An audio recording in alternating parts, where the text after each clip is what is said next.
Hi friends, இன்றைக்கி mutton குழம்பு எப்படி ஈஸியாக செய்யலான்னு பார்க்கலாங்க. அதுக்கு மிக்ஸி ஜாரில் வெங்காயம் மிளகு சேர்த்து அரைச்சிக்கலாம். தக்காளியுமே இதை அரைச்சிக்கணுங்க. இப்போது குக்கரில் எண்ணெயை சேர்த்துட்டு அரைச்ச வெங்காயம் விழுதை சேர்த்து ஒரு 5 நிமிஷம் நல்லா வதக்கிட்டு மஞ்சள் தூள் தக்காளி விழுது இது ரெண்டையுமே சேர்த்து நல்லா வதக்கிக்கலாங்க. அதுக்கப்புறம் இஞ்சி பூண்டு பேஸ்ட் இதை சேர்த்து பச்சை வாசனை போகிற வரைக்கும் நல்லா வதங்கின உடனே நம்ம எடுத்து வச்ச மட்டன் இதோடு சேர்த்துக்கலாம். ஈரலை இப்போ சேர்க்காதீங்க.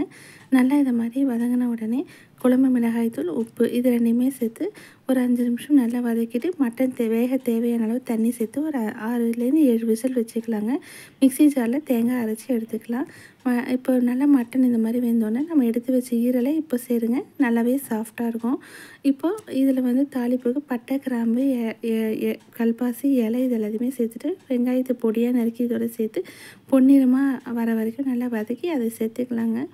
இப்போது இதோட பெருஞ்சீரகத்தூள் கருவேப்பிலை கொத்தமல்லி இது எல்லாத்தையுமே சேர்த்துட்டு ஒரு 10 நிமிஷம் நல்லா கொதிக்க விடல. மீடியம் ஃப்ளேமில் கொதிக்க விட்டிங்கன்னா டேஸ்ட்டான மட்டன் குழம்பு ரெடி. இது திக்காக இருக்காதுங்க, கொஞ்சம் தண்ணியாக இருக்கும், ஆனால் ரொம்பவே டேஸ்ட்டாக இருக்கும். இதை நீங்கள் ட்ரை பண்ணி பாருங்கள். இந்த வீடியோ உங்களுக்கு பிடிச்சிருந்தால் லைக் பண்ணுங்கள், சப்ஸ்கிரைப் பண்ணுங்கள். இன்னொரு வீடியோவில் சந்திப்போம். பாய்.